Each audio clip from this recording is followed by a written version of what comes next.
Streetlight Philosophy, and we're back.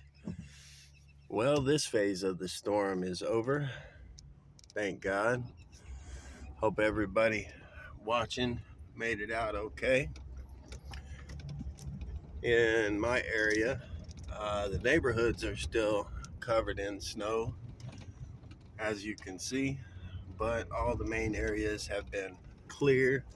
Shout out to all the city workers and the road workers and the people plowing roads and working hard to clean up these communities and make it possible for people to go on with their daily lives.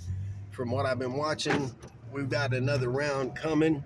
It's really going to hit the East Coast the hardest, but where I'm at in Oklahoma, we might get a little bit of snow, but everybody is going to be experiencing record low temperatures.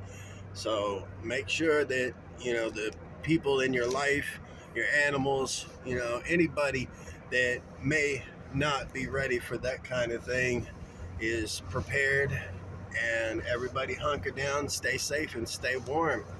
Thank you for watching.